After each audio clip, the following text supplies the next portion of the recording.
Hello students, welcome to Vivekananda agriculture academy. आज की video lecture में हम लोग ICAR 2020 का केमिस्ट्री का पेपर का सॉल्यूशन देखेंगे। ठीक है, ये जो पेपर का सॉल्यूशन है 2020 का, वो 16 सितंबर के पेपर है ये। ठीक, 16/9/2020 के पेपर है ये।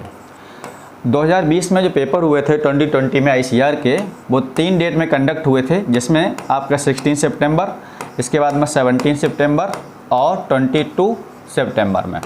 ठीक, 16 सितंबर के और जो पेपर हैं वो सॉल्यूशन हो चुका है। ठीक है, वो इसी वीडियो के डिस्क्रिप्शन बॉक्स में आपको मिल जाएगा। जैसे कि फिजिक्स का है, बायो का है, एग्रीकल्चर का है, मैथ का है, जो भी सॉल्यूशन आपको देखना है वो इसी वीडियो के डिस्क्रिप्शन बॉक्स में आपको मिल जाएगा। इसके बाद हम लोग सॉल्व करेंगे 17 सितंबर, फिर इसके बाद में 22 सितंबर, जितने भी सेट हैं वो सभी। ठीक, तो आज हम लोग पेपर सॉल्व करेंगे केमिस्ट्री का। क्वेश्चन नंबर 1 देखेंगे यहाँ पर। ठीक, हालांकि जो आपको पता है कि जो 16 सितंबर का जो पेपर था वो थोड़ा सा लेंथी था, उसमें क्वेश्चन काफ़ी मैचिंग के थे, जिसमें काफ़ी स्टूडेंट्स को पेपर को सॉल्व करने में कुछ प्रॉब्लम भी हुई। ठीक है, तो हम लोग देखते हैं क्वेश्चन नंबर 1 के बारे में। देखिए, क्वेश्चन जो 1 आपका बायोमॉलिक्यूल से है। मैं टॉपिक बता दे रहा हूँ आपको। ठीक है, यहाँ पर क्या करना है, match list first with list second. First list को सेकेंड लिस्ट के साथ में मैच करना है। फर्स्ट में आपकी रिएक्शन दे रखी है और इस रिएक्शन में जो एंजाइम पार्टिसिपेट किए हैं वो यहाँ पर दे रखे हैं। ठीक, देखिएगा यहाँ पर दे रखा है फर्स्ट ऑप्शन, फर्स्ट लिस्ट में स्टार्च से जो माल्टोज चेंज करता है वो करता है आपका डाइएस्टेज। ठीक, यानी फर्स्ट का बी ऑप्शन करेक्ट है। इसके बाद में आपने पढ़ा होगा कि ग्लूकोज से एथिल अल्कोहल और CO2, यानी जब ग्लूकोज को हम लोग यहाँ पर एंजाइम काम करता है एथिल, तो यहाँ पर 2 मोल बनता है एथिल अल्कोहल और CO2। ये रिएक्शन आपकी इंपॉर्टेंट है। इसका ये रिएक्शन होती है इसकी, ग्लूकोज C6H12O6, और यहाँ पर एंजाइम जो काम करता है उसका नाम होता है आपका जाइमेज। ठीक है, यहाँ जो एंजाइम काम करता है वो आता है आपका जाइमेज। तो यहाँ पर बनता है 2 मोल एथिल अल्कोहल C2H5OH और प्लस 2 CO2। ये क्वेश्चन बहुत फेमस है, कई बार पूछा गया क्वेश्चन है। ठीक, तो यहाँ पर कौन काम करेगा, जाइमेज। तो ध्यान रखें, कई बार पूछ ले कितने कितने मोल, तो 2 मोल एथेनॉल और 2 मोल CO2। तो बी का यहाँ पर आपका ये करेक्ट है। ठीक, इसके बाद में सुक्रोज से ग्लूकोज फ्रक्टोज चेंज करता है वो इनवर्टेज। कौन सा एंजाइम, इनवर्टेज। ठीक, याद रखेंगे, ग्लूकोज फ्रक्टोज को दोनों को मिला के हम लोग एक नाम देते हैं शर्करा, जिसका नाम है इनवर्ट शुगर।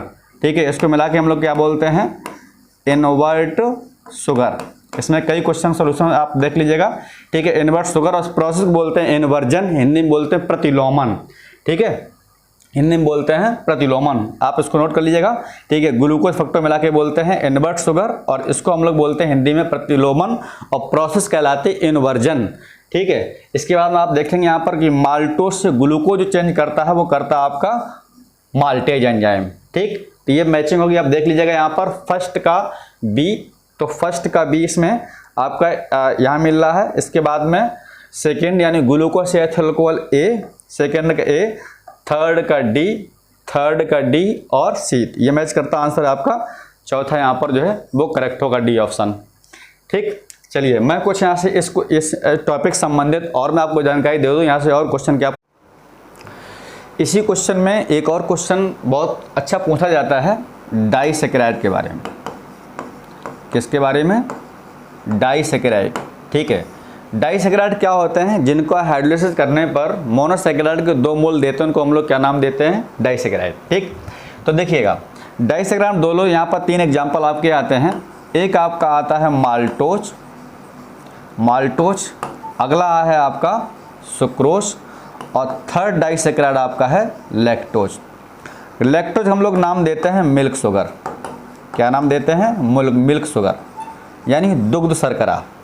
मिल्क यानी दूध होता है, कच्चा दूध, वो हल्का मीठा होता है। पूछा जाता है कौन शुगर पाई जाती है उसमें, तो लैक्टोज।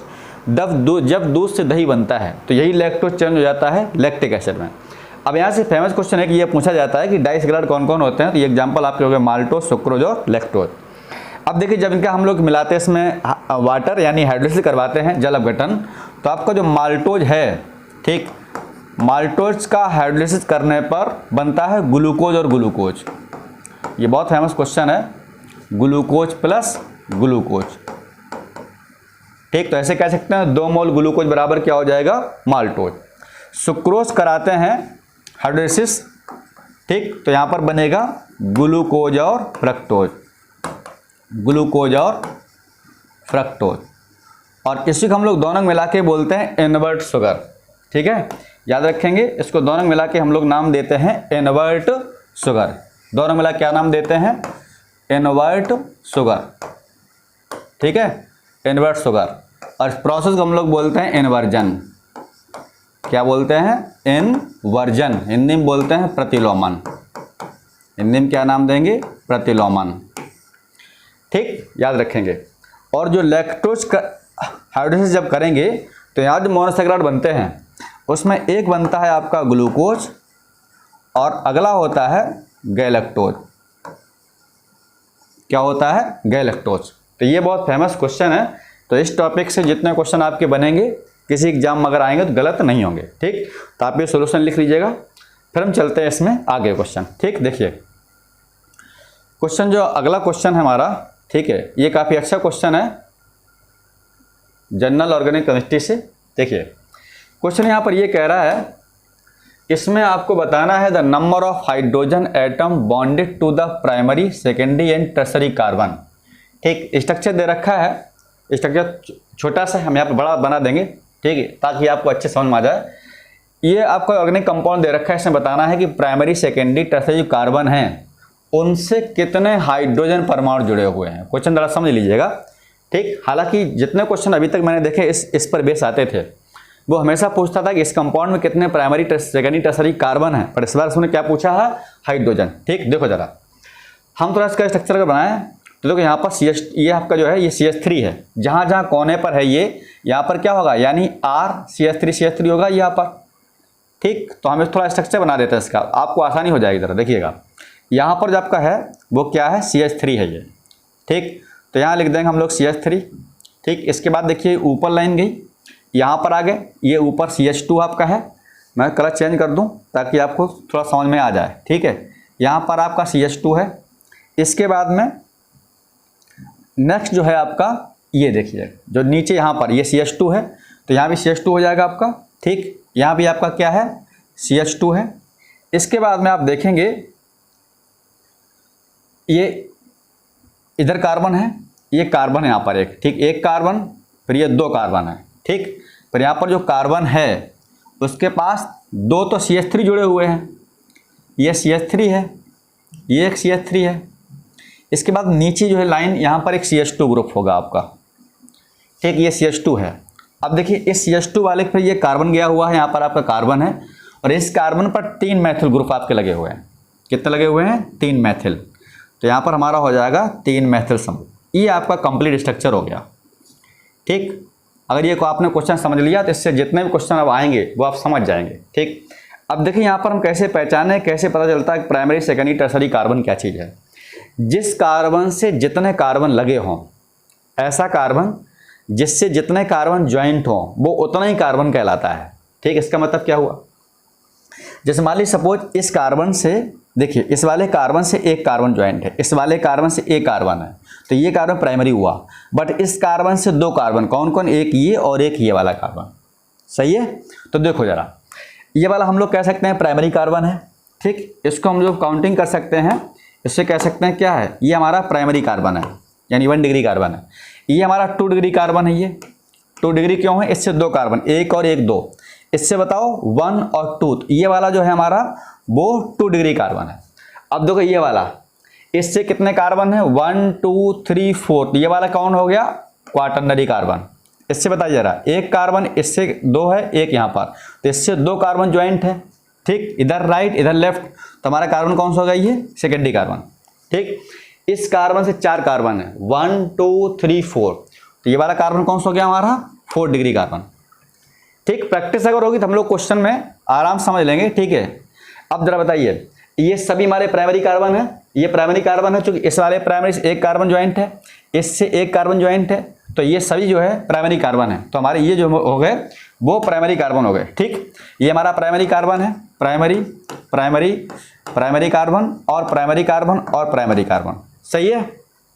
अब जरा बताइए, वो कह रहा है कि प्राइमरी कार्बन से कितने हाइड्रोजन होंगे। देखिए प्राइमरी कार्बन से, इस प्राइमरी से 3 हाइड्रोजन हो गए, तो 3 हाइड्रोजन।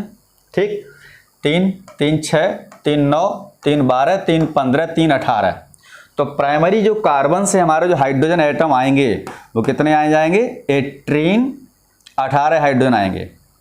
ठीक, अब जरा बताइए सेकेंडरी पर कितने, देखो जरा सेकेंडरी कार्बन कितने हैं, 1 सेकेंडरी, 2 सेकेंडरी और 3 सेकेंडरी। केवल 3 सेकेंडरी कार्बन है इसमें, ठीक है, केवल हमारे इसमें 3 कितने हैं, 3 सेकेंडरी कार्बन है इसमें। ठीक, तो जरा बताइए जब यहाँ पर 3 सेकेंडरी कार्बन है तो 1 सेकेंडरी इसमें जो सेकेंडरी कार्बन है इस पर आपका 2 हाइड्रोजन है, 2 हाइड्रोजन है और इस पर 2 हाइड्रोजन है, तो टोटल हाइड्रोजन कितनी होगी, 6 हाइड्रोजन। ठीक, यानी सेकेंडरी कार्बन में कितने हाइड्रोजन हो गई, 6। तो सेकेंडरी कार्बन पर हाइड्रोजन कितनी होगी आपकी, 6 हाइड्रोजन हो गई। ठीक, अब जरा बताइए टर्सरी कार्बन पर, टर्सरी कार्बन इसमें है ही नहीं।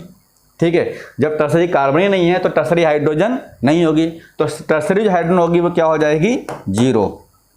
ठीक है, तो जरा बताइए 18 6 और 18 6 और 0, आंसर हो जाएगा हमारा दूसरा सही।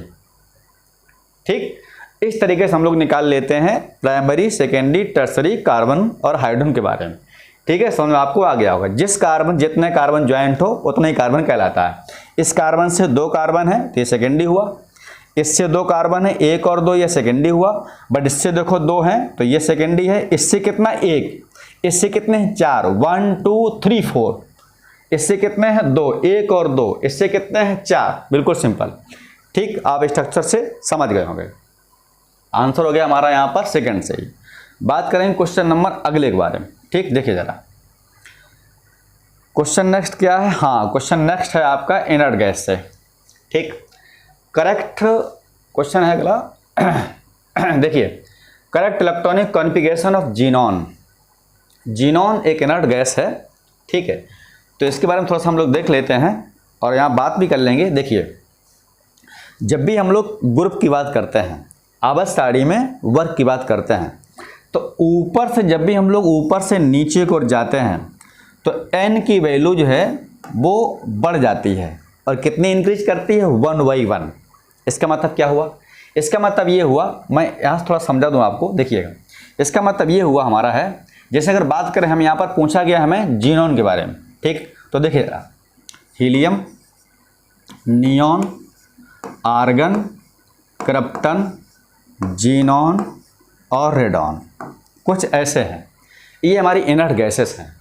ठीक, अब जरा बताइएगा कि हीलियम इलेक्ट्रॉन जो कॉन्फ़िगरेशन होता है वो होता है 1s2।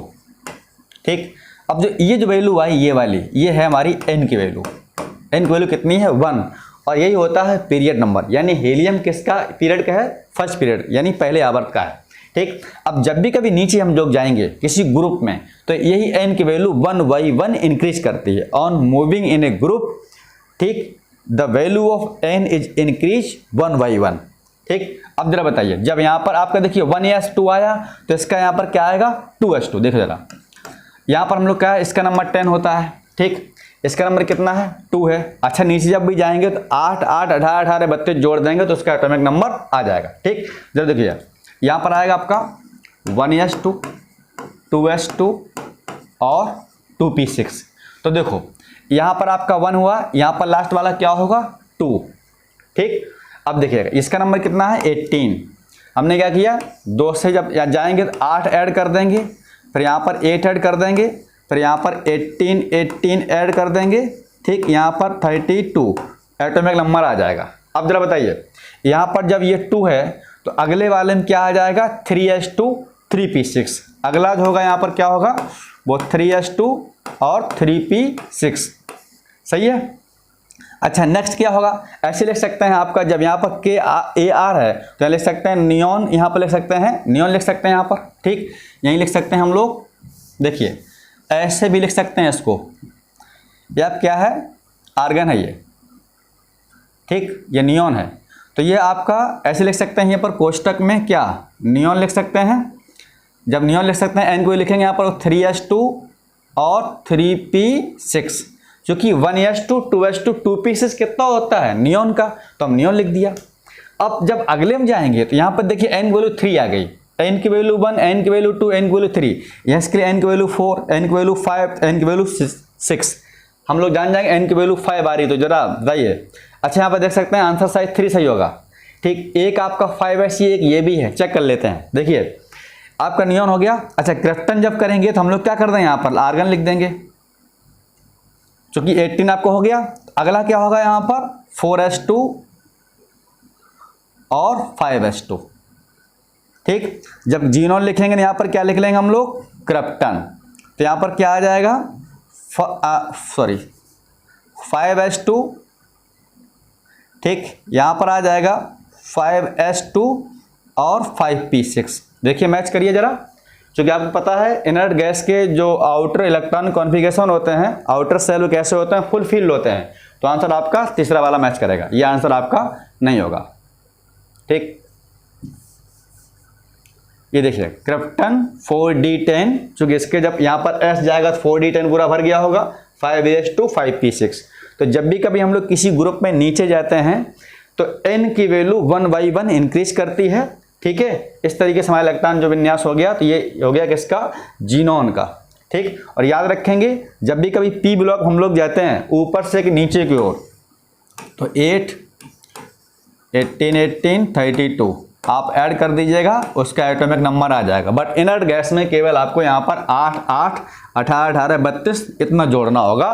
तो यहाँ पर आपका पी ब्लॉक एलिमेंट में एटॉमिक नंबर आपका आ जाएगा। ठीक, और ये 2 8 18 18 32 जोड़ते हैं, ये एस ब्लॉक में भी कर देते हैं, तो यहाँ पर एटॉमिक नंबर आपका परमाणु क्रमांक आ जाएगा। बट ये किसके लिए, केवल आपका इनर्ट गैस को छोड़ करके सभी पी ब्लॉक में लगा दो, यानी थर्ड बी से, यानी बोरान फैमिली से लेकर के हाइड्रोजन तक, तो आपका एटॉमिक नंबर निकल करके आ जाएगा। ठीक, ये क्वेश्चन सोल्यूशन हमारा हो गया। बात करते हैं क्वेश्चन नंबर 4 के बारे में। देखिए क्वेश्चन नंबर, देखिए इससे 2 क्वेश्चन पूछे गए हैं। ठीक है, इससे 2 क्वेश्चन पूछे गए। क्वेश्चन अगला जो है आपका इसी इनर्ट गैस का ही क्वेश्चन है। यह पूछा है neon krypton xenon were discovered by, किसने खोजा था, तो विलियम रैमजे ने। आंसर होगा चौथा सही। ठीक, थ्योरी क्वेश्चन है, विलियम रैमजे। चलिए अगला हम लोग बात करेंगे। हाँ, ये क्वेश्चन थोड़ा सा अच्छा है, थ्योरी क्वेश्चन है। ठीक, और इसमें एक क्वेश्चन, इसमें कुछ फिजिक्स का भी मैटर दे दिया गया। ठीक है, देखिएगा, चूज द इनकरेक्ट। आप पहले क्वेश्चन ध्यान रखिएगा, पूछ क्या रहा है। इनकरेक्ट मतलब गलत, मतलब हमको इसमें से गलत विकल्प बताना है, सही को हटाना है, गलत को लगाना है। स्टेटमेंट फ्रॉम द फॉलोइंग, नीचे दिए गए क्या बताना है, इसमें रॉन्ग कौन सा है। देखिए standard boiling point of liquid, यानी जल का क्वथनांक स्लाइटली लोअर देन, हल्का होता है, कम होता है, देन नॉर्मल सामान्य क्वथनांक से। बिल्कुल सही कह रहा पॉइंट। आपको पता है कि जो लिक्विड का जो बॉइलिंग पॉइंट होता है वो होता है 1 बार, और जो नॉर्मल बॉइलिंग पॉइंट होता है वो होता है 1 atm। ठीक है, तो 1 bar is less than the 1 atm, एक बार की वैल्यू कम होती है 1 atm से। ठीक, ये वाला ऑप्शन सही है। बट वो क्या कह रहा है, इनकरेक्ट, गलत बताना है। Boiling does not occurs when liquid is heated in the close base, बिल्कुल सही है। जब बंद बर्तन में आप किसी द्रव को गर्म करोगे तो वहां पर बॉइलिंग पॉइंट जो है हम लोग नहीं उसको प्राप्त कर पाएंगे। ठीक, अगला है third, the SI unit of coefficient of viscosity. ठीक है, viscosity coefficient of viscosity unit क्या है, हमने इसको देखा था एसआई यूनिट में। आप कितना ही आएगा, सही दे रखा है, ये किलोग्राम मीटर इनवर्स और सेकेंड इनवर्स, ये बिल्कुल सही है। ये फिजिक्स का क्वेश्चन है, थोड़ा सा लेंथी है, तो हमने इसको देखा था, ये आपका ऑप्शन सही है। अब बचा कौन सा, चौथा आंसर सही है। देखिएगा, तो ये तीनों सही हो गए, तो बचा कौन, चौथा से आंसर हो जाएगा हमारा डी इज करेक्ट। देखिए क्या कह रहा है, when the attractive force between the molecules of a liquid is large, बिल्कुल सही। The surface tension is low, यहाँ पर कैसा होना चाहिए था, हाई। ठीक है, देखिए यहाँ पर सरफेस टेंशन में 2 टाइप फोर्स लगते हैं, एडिशन और कोइशन, आप पढ़ लीजिएगा। ठीक है, सरफेस टेंशन, तो ये क्वेश्चन आपका सॉल्व हो जाएगा। तो इस तरीके से आंसर हमारा कौन सा हो गया, इसमें चौथा सही, तीनों हमारे सही हैं, और ये जो चौथा क्वेश्चन है वो सही नहीं है। ठीक, तो यहाँ पर आपका 4th आंसर इज करेक्ट। चलिए क्वेश्चन देखेंगे, नेक्स्ट देखिएगा। इसमें थोड़ी सी मिस्टेक है क्वेश्चन में। देखिए क्वेश्चन आपका है, इसमें कह रहा है कि आपके वाटर मॉलिक्यूल कितने होंगे। यहाँ पर MgCl2 and LiCl are deliquescent and crystallize from the aqueous solution as they are hydrated MgX और LiCl by H2O। यहाँ पर X और Y की वैल्यू बतानी है। तो X की वैल्यू होती है, वो होती है 6H2O, और प्लस जो Y की वैल्यू होती है वो होती है 2H2O। ऐसा कोई ऑप्शन हालांकि है नहीं, तो यहाँ पर Y की वैल्यू ये 2 मैच करेगी बी ऑप्शन में, तो यहाँ पर आपका सेकंड ऑप्शन सही होगा। ठीक, तो इस तरीके से यहाँ पर इस क्वेश्चन में थोड़ी सी है, ये क्वेश्चन आपका जो है दूसरा वाला सही ऑप्शन है। ठीक, चलिए क्वेश्चन अगला देखेंगे हम लोग इसी में। देखिए अगला क्वेश्चन फिर वैसे दे रहा है। इस बार क्वेश्चन कुछ 16 तारीख वाले पेपर में कुछ ऐसे क्वेश्चन थे जो बहुत ही लेंथी क्वेश्चन थे।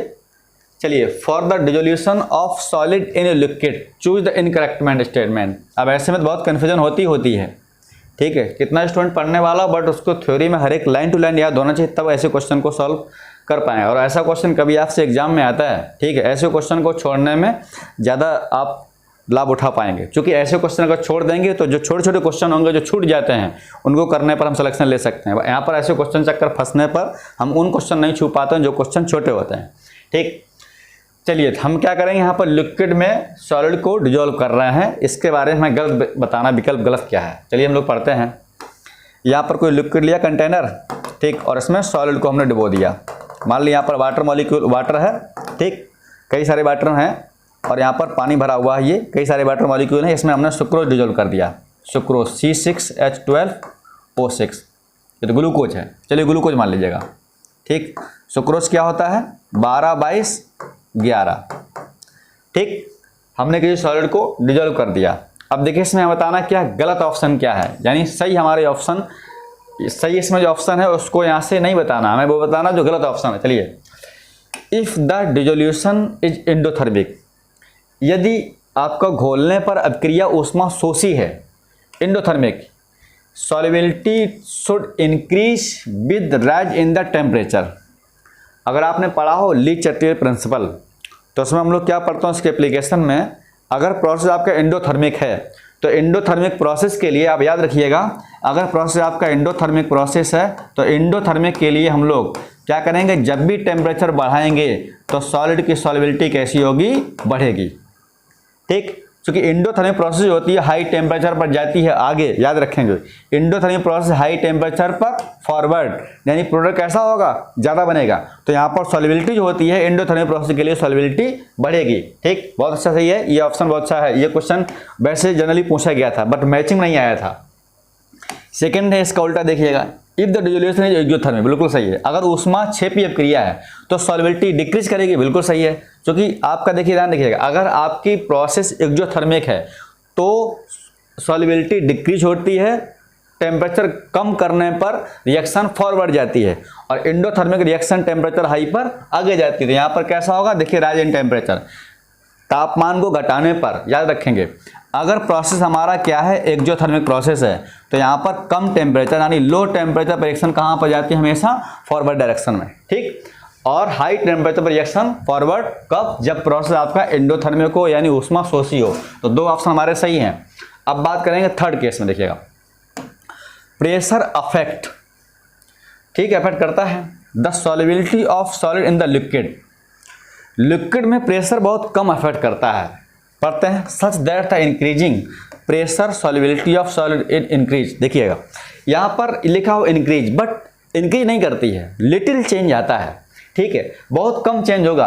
अगर यहाँ पर लिखा होता गैस, यहाँ होता क्या पता, गैस, तो हम ऐसे कह सकते हैं कि गैस की सॉल्युबिलिटी टेम्परेचर बढ़ाने पर बढ़ती है। अगर हम ताप को बढ़ाया जाए, ठीक है, मान लीजिएगा अगर टेम्परेचर को बढ़ाया जाए, अगर टेम्परेचर को बढ़ाया जाए, ठीक, तो सॉल्युबिलिटी ऑफ गैस यानी सॉल्युबिलिटी ऑफ गैस 100% कैसी होगी, बढ़ेगी, याद रखेंगे। तो ऑप्शन हमारा तीसरा जो है वो गलत ऑप्शन है। अगर यहाँ होता कि लिक्विड, तो लिक्विड सॉल्युबिलिटी बढ़ जाती, ठीक। चलिए अगला है solute dissolve in the solvent, ठीक। ब्लैक में जब भी विलय को घोला जाता है, the intermolecular interaction are similar, बिल्कुल सही है, इन टू, ठीक है। तो इंटरमोलिकुलर अट्रैक्शन कैसे होंगे, मॉलिक्यूल के बीच में बिल्कुल समान समान होते हैं, ठीक। चलिए अब क्वेश्चन हम लोग देखेंगे, नेक्स्ट क्वेश्चन देखिएगा। हाँ, अगला क्वेश्चन आपका जो है ये आपका रिडॉक्स रिएक्शन से है, ठीक। इसमें बताना आपको करेक्ट ऑप्शन, ठीक। होता क्या, बहुत सारे जब हमको इनकरेक्ट पूछे जाते हैं, इनकरेक्ट और करेक्ट, तो उसमें कन्फ्यूजन हो जाती है। यहाँ आपको बताना है सही विकल्प क्या है, correct statement for the given reaction. देखिए जरा, अच्छा बैलेंस कर लेते हैं। यहाँ पर आपका Cr2 है, तो यहाँ लिख देंगे हम लोग 2Cr3 पॉजिटिव, सही है। इसकी निकालोगे तो यहाँ पर हो जाएगा 7 दूनी 14, 2 गया तो प्लस की 6 यानी प्लस की 12 होगी, यहाँ हो जाएगी 2 की 3 6 6, तो यहाँ जो डिफरेंस आएगा वो आएगा प्लस का 6 का 6 इलेक्ट्रॉन, यानी ये प्रोसेस क्या हुआ, रिडक्शन। यहाँ निकालिए सल्फर के SO3 से SO4 में, देखो जरा, यहाँ आएगी प्लस की 6, ठीक, यहाँ होगी 3 दूनी 6, 2 गया प्लस की 4, ठीक। तो इसमें रिड्यूस क्या हो रहा है, Cr2O7 2 नेगेटिव Cr3 पॉजिटिव में रिड्यूस हो रहा है। ये क्या हो रहा है, ऑक्सीडाइज हो रहा है। जिसका रिडक्शन होता है वो ऑक्सीडाइजिंग एजेंट और जिसका ऑक्सीडेशन होता है वो रिड्यूसिंग एजेंट। इसका क्या हो रहा है, ध्यान रखिएगा, देखिए जरा, इसका हो रहा है इसमें ऑक्सीडेशन, तो SO3 हो गया क्या, रिड्यूसिंग एजेंट, ठीक, क्योंकि ये ऑक्सीडाइज हो रहा है। ये हो रहा है रिड्यूस, तो ये हमारा हो जाए क्या, ऑक्सीडाइजिंग एजेंट। अब ऑप्शन पढ़ते हैं इसमें, ठीक है। अच्छा एक चीज ध्यान रखिएगा, एक क्वेश्चन इसी में और आया था, वो आपको 17 वाले पेपर मिलेगा। अगर किसी की ऑक्सीडेशन नंबर जितनी ज़्यादा होती है, अगर किसी की ऑक्सीडेशन नंबर यानी ऑक्सीकरण संख्या ज़्यादा होती है, हायर हो अगर, ठीक है, मैक्सिमम, तो मैक्सिमम ऑक्सीडेशन नंबर वाले लोग कैसे होते हैं, ऑक्सीडाइजिंग एजेंट, ठीक। और अगर ऑक्सीडेशन नंबर लोअर है यानी कम है, तो ये वाले लोग कैसे होते हैं, रिड्यूसिंग एजेंट यानी अपचायक होते हैं। बहुत अच्छा कॉन्सेप्ट है ये, ठीक, पूछा जाता है। जैसे एग्जांपल तौर पर मान लो मैं यहाँ लिख दूँ H2S और यहाँ लिख दूँ मैं SO3। अब बोला जाए दोनों में रिड्यूसिंग एजेंट कौन सा है, देखिएगा सल्फर की यहाँ पर आएगी -2, यहाँ पर होगी +6, ठीक है। तो -2 यानी कम हो गई, तो ये कम वाला क्या होगा, रिड्यूसिंग एजेंट होगा, और ये क्या होगा, ऑक्सीडाइजिंग एजेंट होगा, ठीक। ध्यान रखिएगा, एक क्वेश्चन ऐसे 17 पेपर में था, अगले वाले मिलेगा आपको। तो देखो जरा, पढ़ते हैं हम लोग ऑप्शन। ऑप्शन यहाँ पर क्या है, देखिए लिखा है generally SO4 2 negative is not reducing agent. अब देखिए जरा, यहाँ पर क्या है आपकी, यहाँ पर आएगी +6। जब इसकी ज़्यादा ऑक्सीडेशन नंबर है तो उसको क्या होना चाहिए था, ऑक्सीडाइजिंग एजेंट, बट ये क्या कह रहा है, रिड्यूसिंग एजेंट।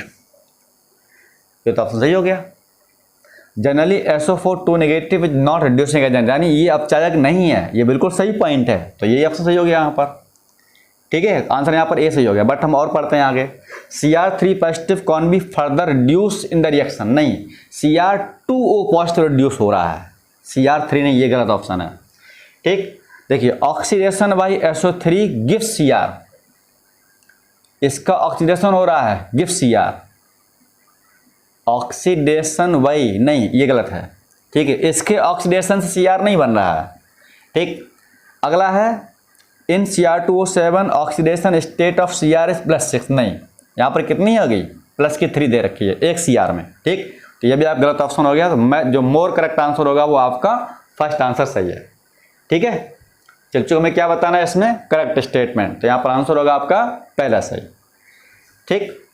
चलिए, चूंकि यहाँ पर इसकी हायर ऑक्सीडेशन नंबर है, अगर हायर ऑक्सीडेशन हो वो समानता नॉट रिएक्शन, जनरली जो है आप देखिए यहाँ पर SO4 2- है, तो यहाँ कितनी होगी, +6। तो जनरली सल्फर की अगर +6 है तो कैसा काम करेगा, ऑक्सीडाइजिंग एजेंट का, यानी वो रिड्यूसिंग एजेंट नहीं है। इसका मतलब ये ऑप्शन सही है, ठीक। देखते हैं क्वेश्चन नंबर अगला। नेक्स्ट क्वेश्चन है, काफ़ी अच्छा क्वेश्चन है, ये आपका है, पढ़ेंगे आप लोग सरफेस केमिस्ट्री में। देखिएगा, the stationary and mobile phase use in the paper chromatography. इसमें हम लोग क्या करते हैं, स्टेशनरी मोबाइल फेज में जो यूज करते हैं वो करते हैं वाटर, ठीक है। तो यहाँ पर ऑप्शन होगा आपका liquid and liquid respectively. Theory question है, आप लोग पढ़ लीजिएगा, ठीक। आंसर होगा यहाँ पर दूसरा सही, ठीक। अगला यहाँ पर क्वेश्चन देखेंगे हम लोग। हाँ, ये क्वेश्चन काफ़ी अच्छा है, देखिएगा, एमीन्स क्वेश्चन है ये। Identify the most basic compound in the given option, ठीक है। एन मैथिल, अच्छा आपको पता है कि जो एमीन जो होती हैं, एमीन्स, ठीक है, most basic, amines are more basic. अब उसमें कौन से एमीन, एलिफेटिक एमीन्स। आपको पता है कि जो एलिफेटिक एमीन होती हैं, aliphatic amine are more basic than aromatic, than किससे, एरोमेटिक, याद रखेंगे, ठीक, क्योंकि प्लस इफेक्ट के कारण। अब बेसिक क्या होती है, जो अपने लोन पेयर को जितनी जल्दी आसानी से डोनेट कर सके। देखो जरा, अब यहाँ पर देखिए, एन मैथिल एनिलीन, ठीक, एन मैथिल एनिलीन यानी एरोमेटिक कंपाउंड है। फेनिल मैथिल एमीन, एथेनामाइन, इसके बाद एन डाइमेथिलामीन। देखिए इसमें दो आपकी जो है, अच्छा एनलिन है, ये भी आपका एरोमेटिक कंपाउंड है, केवल एक इसमें एलिफेटिक कंपाउंड कौन सा है, तीसरा वाला, यानी एक आपका है एथेनामाइन C2H5NH2, ये आप क्या है एथेनामाइन, ठीक। तो ये आपकी एलिफेटिक एमीन है, ये क्या है प्लस आई इफेक्ट है, तो ये इलेक्ट्रॉन को डोनेट आसानी से कर देगा, चूंकि बार क्या लगा हुआ है यहाँ पर प्लस आई इफेक्ट। तो प्लस आई इफेक्ट क्या काम करता है, इलेक्ट्रॉन को पुश करता है, इलेक्ट्रॉन आसानी से डोन कर देगा। तो इसलिए एलिफेटिक एमीन जो है एरोमेटिक एमीन से कैसी होती है, मोर बेसिक। तो यहाँ पर राइट आंसर हमारा होगा तीसरा सही, ठीक। मान लिया अगर हम लोग क्या लगा दें, यहाँ पर ये बेंजीन रिंग लगा दें और यहाँ लगा दें हम लोग N और यहाँ लगा दें हम लोग CH3, तो ये क्या हो गया N मैथिल एनलिन, ठीक। तो यहाँ पर देखो जरा, यहाँ पर NH है और इस पर लोन पेयर है। अब यहाँ पर क्या होगा, ये आपका आल्टन डबल बॉन्ड होगा यहाँ पर, ठीक, ये आल्टन डबल बॉन्ड है ये, ठीक। ऐसा हो, ये रेजोनेंस चला जाएगा, इलेक्ट्रॉन पुश करेगा तो ये कहाँ चला जाएगा, बेंजीन रिंग में चला जाएगा। तो इलेक्ट्रॉन डेंसिटी कहाँ बढ़ाएगा, बेंजीन रिंग में। ये क्या काम करेगा, आसानी से डोन कर देगा। तो आपके इसलिए जो एलिफेटिक एमीन होती हैं वो एरोमेटिक से मोर बेसिक होती हैं। ये आपका यहाँ पर आंसर हो जाएगा, थर्ड इज करेक्ट। अब यहीं पर एक क्वेश्चन बहुत अच्छा पूछा जाता है, मैं थोड़ा सा आपको बता दूं जानकारी, ठीक है। वो क्वेश्चन बहुत फेमस क्वेश्चन है। अगर कभी भी पूछा जाता है आपसे एथिल मेथिल एमीन के बारे में, तो एक आप ऑर्डर याद रखिएगा, for ethyl amine, for ethyl amine. तो एथिल एमीन का जो ऑर्डर होता है वो होता है 231, यानी सेकेंडरी टर्सरी प्राइमरी और इसके बाद में होता है अमोनिया एक्वस सॉल्यूशन में। किसमें, एक्वस सॉल्यूशन में। ये एथिल एमीन के लिए है। अगर यहीं पर बात करें फॉर मैथिल एमीन के लिए CH3NH2, तो मैथिल एमीन के लिए जो ऑर्डर आता है वो आता है 231, यानी सेकेंडरी डाइमेथिलामीन, मैथिलामीन और टर्सरी मैथिलामीन, और इसके बाद में आपका आता है अमोनिया, मोर बेसिक, ठीक। तो याद रखेंगे aliphatic amine are more basic than aromatic. अच्छा, एक आता है ये आपका है एक्वस के लिए, एक आता है गैसियस फेज में। गैसियस फेज में कोई एमीन हो हमेशा जो ऑर्डर होगा वो टर्सरी, सेकेंडरी और आपका प्राइमरी, इसके बाद में आपका अमोनिया। ये किसके लिए है, आपका गैसियस फेज के लिए। क्योंकि इसकी जो आपकी स्टेबिलिटी है वो डिपेंड करती है stable directly proportional to carbocation.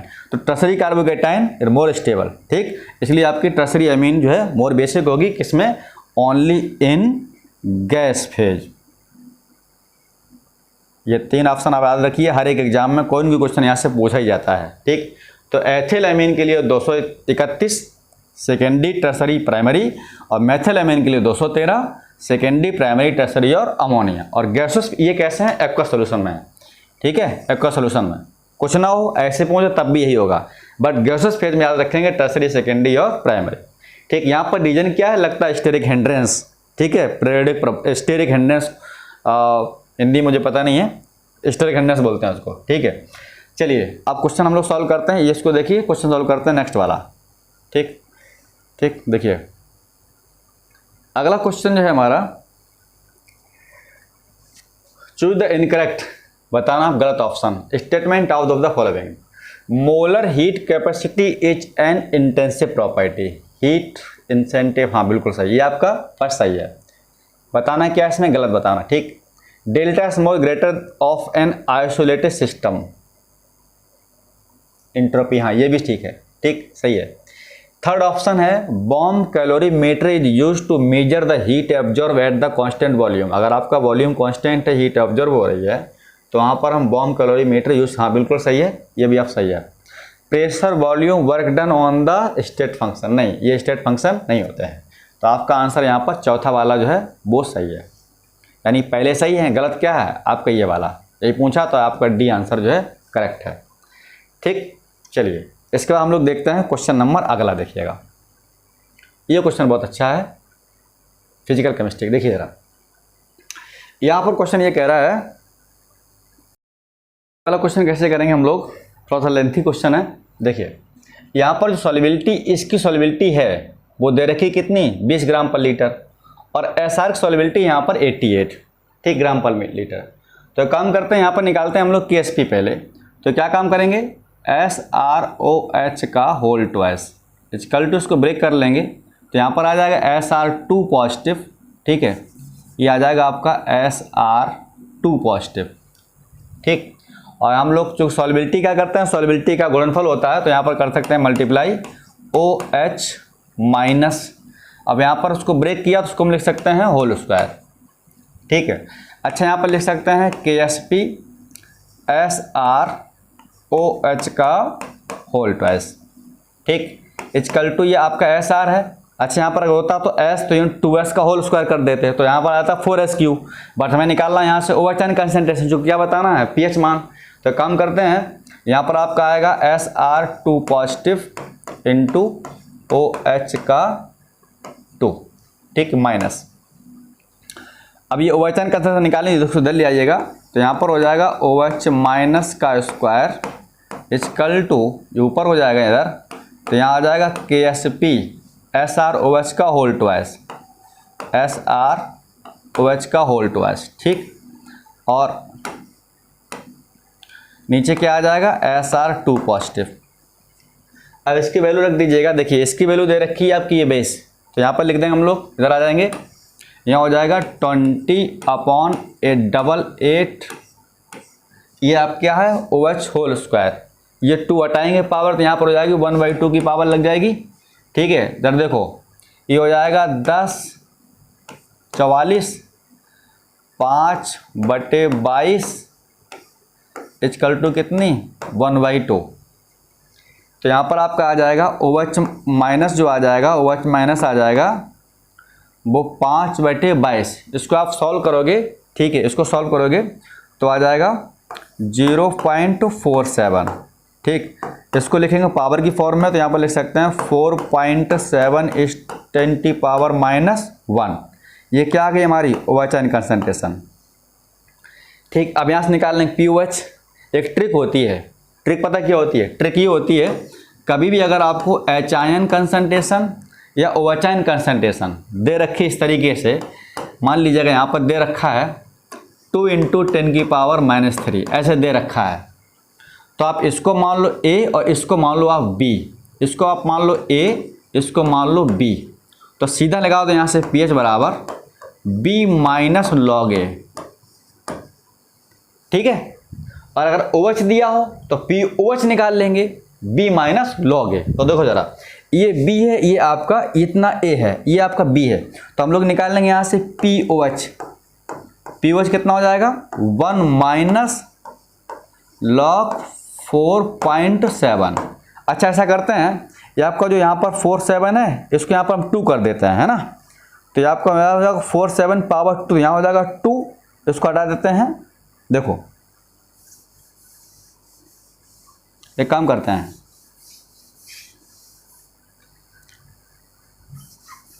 देखो जरा, एक काम करते हैं, इसको लिख लेंगे हम लोग 47 × 10⁻⁻2। अब ये B हो गया, A हो गया, तो हमारा POH आ जाएगा 2 माइनस लॉग 47। हालांकि यहाँ पर लॉग 40 वैल्यू दे रखी है इन्होंने, है ना, चलिए कोई बात नहीं। देखो अब यहाँ पर हो जाएगा 2 माइनस, इसकी थोड़ी वैल्यू देख लेते हैं, तो इसकी जो वैल्यू आ जाएगी लॉग 47 की, वो लॉग 47 जो वैल्यू होती है वो होती है लगभग 1.67, ठीक। तो यहाँ जो वैल्यू आपकी आएगी वो बचेगी 0.32, ठीक। यहाँ जो वैल्यू बचेगी वो कितनी बचेगी 0.32, ठीक है, ये आपकी वैल्यू बचेगी 0.32, ठीक, 0.32 वैल्यू आएगी यहाँ पर 0.32। ये आप क्या आ गया POH। आपकी फार्मूला पता है pH plus POH equal to 40। हटाएं इसको, देखिए जरा, एक फार्मूला आपको पता है pH plus POH equal to 40, तो pH निकाल लो यहाँ से 40 माइनस POH, तो आपका आ जाएगा 40 माइनस 0.32, तो तेरे कुछ आंसर आ जाएगा, लगभग 13 पॉइंट जो है कुछ समथिंग में आंसर होगा। तो यहाँ पर आंसर आपका पहला वाला मैच करेगा 13 पॉइंट, ठीक है।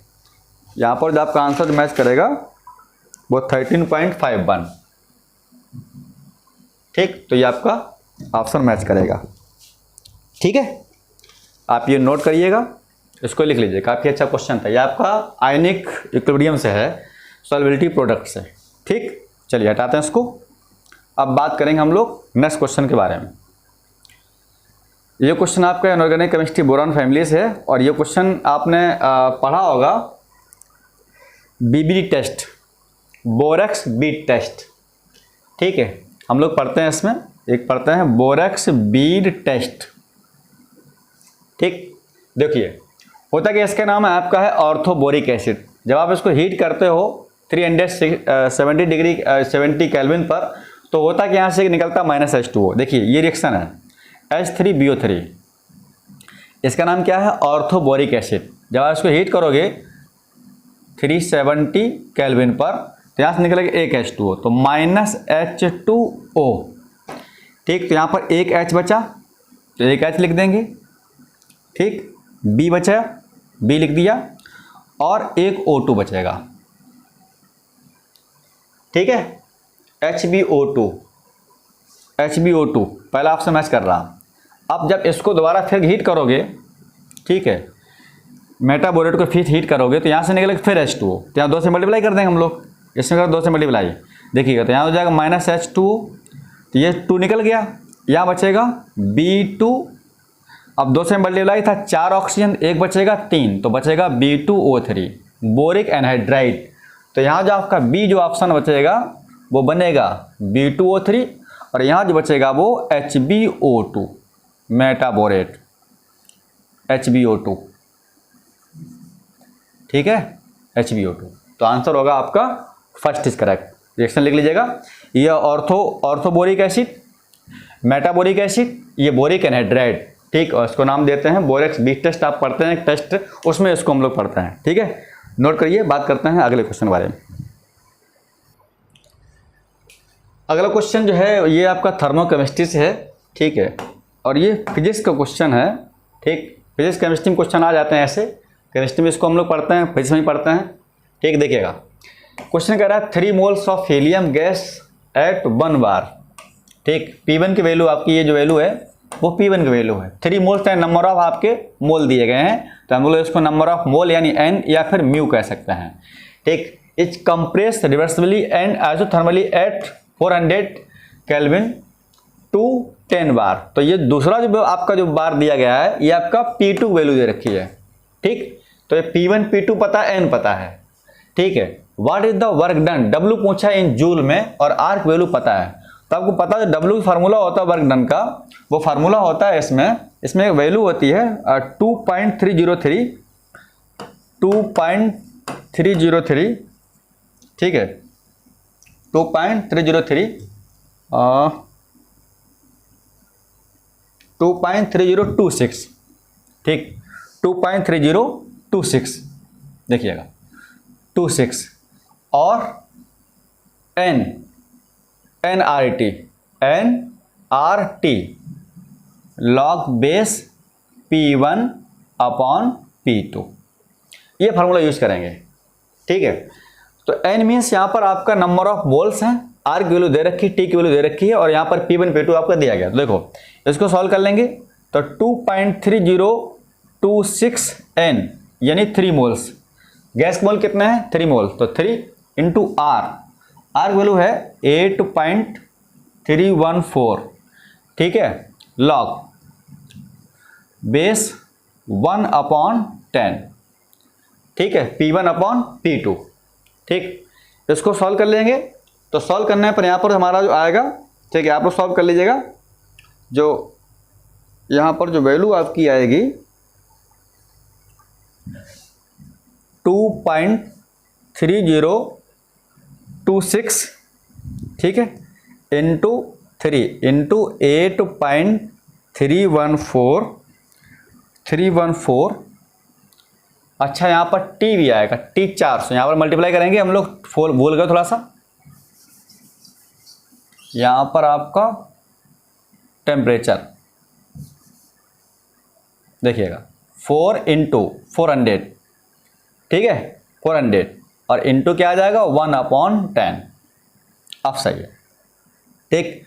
तो इंटू 400 और यहाँ पर आ जाएगा इंटू 0-1, ठीक। आप इसको सॉल्व करेंगे तो सॉल्व करने पर जो वैल्यू आएगी, ठीक है, वो वैल्यू आएगी 22,972.57968। सॉल्व कर रखा हमने पहले से, ठीक है। इसको सॉल्व करने जो वैल्यू आएगी वो -2.29 इंटू 10⁴ ये है, ठीक। तो आंसर मैच करेगा यहाँ पर तीसरा वाला, ठीक है, ये वाला आंसर मैच करेगा। चलिए अब देखते हैं अगला क्वेश्चन। हाँ, अगला क्वेश्चन जो है ये अच्छा क्वेश्चन देखिएगा। अगला क्वेश्चन है which one of the following not give positive Fehling test. तो फेलिंग टेस्ट यहाँ पर कौन नहीं देता है? देखिए जितने भी एरोमेटिक एल्डिहाइड होते हैं वो फेलिंग टेस्ट नहीं देते हैं। एथेनल आपका ये आपका क्या है? एस्टल्डिहाइड है, CH3CHO टेस्ट देगा। ब्यूटेनल देखिए सभी एलिफेटिक एल्डिहाइड हैं, ये आपका एल्डिहाइड है, ये एरोमेटिक एल्डिहाइड है, तो कौन टेस्ट नहीं देगा? तो एरोमेटिक टेस्ट नहीं देता। आंसर होगा आपका तीसरा सी। आपको क्या है? एरोमेटिक एल्डिहाइड यानी बेंजल्डिहाइड। तो बेंजल्डिहाइड जो है फेलिंग टेस्ट नहीं देता है, तो आंसर होगा हमारा तीसरा सही, ठीक। चलिए बात कर लेते हैं एक और क्वेश्चन के बारे में, फिर हम लोग करेंगे अगले क्वेश्चन। देखिए ये क्वेश्चन काफ़ी अच्छा है। ICR में एक क्वेश्चन ऐसा हर पेपर में पूछा जाता है हर साल, number of sigma and pi bond present in their given molecule respectively. देखिए बड़ा अच्छा क्वेश्चन है, थोड़ा उसको हम लेंथी लिख देते हैं, ठीक है। यहाँ आपका कार्बन है, ये वाला ये कार्बन है और इस कार्बन से C, इससे 3 Cl लगे हुए हैं, Cl, गलत नहीं हो क्वेश्चन। और यहाँ पर लगा हुआ आपका C और इससे ट्रिपली बॉन्डेड ज्वाइंट होगा आपका नाइट्रोजन, ठीक। एक बॉन्ड गया नीचे, यहाँ पर नीचे आपकी बनी हुई है बेंजीन रिंग, हमने बना दी यहाँ पर बेंजीन रिंग, सही है। और हर यहाँ पर आपका C लगा हुआ तो ये ट्रिपल बॉन्ड हो जाएगा N, ये N है। और इसके बाद में आपका यहाँ पर जो है C है और इससे ट्रिपल बॉन्ड लगा हुआ है CH, ठीक। यहाँ पर आपका NH2 है तो इससे एक N और इससे 2 H हैं। कितने हैं यहाँ पर? 2 H हैं, ठीक है, ऐसा है। अब देखिएगा यहाँ पर अल्टरनेट डबल बॉन्ड है, यहाँ क्या होगा आपका? एक ये है, एक डबल बॉन्ड है, एक डबल बॉन्ड है, एक डबल बॉन्ड यहाँ पर होगा आपका इस तरीके से, ठीक। अब चूंकि यहाँ पर पता है यहाँ CH भी है, यहाँ आपका CH भी है, कार्बन है ये, तो यहाँ पर क्या होगा? एक H भी होगा यहाँ पर, यहाँ H नहीं है, यहाँ H नहीं है, ठीक है। बट यहाँ पर एक आपका H भी होगा, एक यहाँ पर H आपका यहाँ है, सही है। अब जरा देखिए एक आपका H यहाँ भी होगा, ठीक। अब जरा देखिए कोई इसमें प्रॉब्लम नहीं है, ये चीज़ें हैं, हर जगह बैलेंस सेटिस्फाइड है। अब देखिए इसमें कितने सिग्मा और कितने पाई होंगे, ठीक। अच्छा पहले हम लोग पाई काउंट कर लेते हैं, इसमें सिग्मा पाई बताना है। तो देखो जरा पाई काउंट करते हैं हम लोग। पाई यहाँ पर 2 पाई, एक सिग्मा 2 पाई, यहाँ पर हो गए आपके 2 पाई, 2 पाई, एक पाई ये है, एक पाई ये है और 2 पाई आपके यहाँ भी होंगे और 2 पाई आपके यहाँ भी होंगे। तो देखो ज़रा 2 3 4, एक पाई आपका ये भी है, ठीक। 2 3 4 5 6 8, कोई गलत, 3 2 5, ये 3 पाई, 2 5 2 7 2 9, तो 9 पाई आपके हो गए, यानी आपके इनमें से कोई एक आंसर है। अब सिग्मा काउंट कर लीजिए जरा, सिग्मा काउंट करिए भैया, ठीक है, सिग्मा काउंट करिए जरा। तो सिग्मा काउंट करें, देखो जरा एक सिग्मा यहाँ पर है, एक sigma, 2 sigma, 3 sigma, 4 sigma, 5 sigma, 6 sigma, 7 sigma, 8 sigma, सही है। इसके बाद में यहाँ भी ये सिग्मा है, 9 सिग्मा है, ठीक। एक आपका ये सिग्मा यानी 10 सिग्मा होगा, 11 सिग्मा हो गए, 12 सिग्मा, 13 सिग्मा, 14 सिग्मा, 15 सिग्मा और एक आपका 16 सिग्मा, और ये वाला एक है लगा हुआ है तो 17 सिग्मा। 18, 19, 20, 21, 22, 23 और 24। देख लीजिए भैया, अच्छे से स्ट्रक्चर पूरा बना हुआ आपके सामने सब कुछ है। कोई दिक्कत हो तो बताइए, कमेंट जरूर करिएगा, ठीक है। बड़ा अच्छा क्वेश्चन है। तो यहाँ पर 24 सिग्मा हो गए और 9 पाई हो गए। तो आंसर यहाँ पर मैच देखो, बड़ा अच्छा क्वेश्चन। देखो यहाँ पर भी आपका 24 दे रखा है, 25 देखो, एक यहाँ पर बिल्कुल डिफरेंस आ रहा है। तो यहाँ पर 24 सिग्मा है और आपके 9 पाई। तो आंसर मैच करेगा, थर्ड इज करेक्ट। यानी यहाँ पर हमने क्या देखा, 24 सिग्मा है और 9 पाई है। ये हमने जो है देखा है इसमें, ठीक है। तो आप लोग देख लीजिएगा, कोई दिक्कत हो कमेंट करिएगा। काफ़ी बड़ा वीडियो हो गया है। अब बात करेंगे इसके सोल्यूशन के नेक्स्ट वीडियो के बारे में, ठीक है। इतना है तो इसको आप देख लीजिएगा, ठीक है। क्वेश्चन समझिएगा किस तरीके क्वेश्चन पूछे जा रहे हैं। बाद में हम लोग मिलेंगे नेक्स्ट वीडियो में। तब तक के लिए इतना ही। वीडियो लाइक और शेयर जरूर करिएगा। Thank you.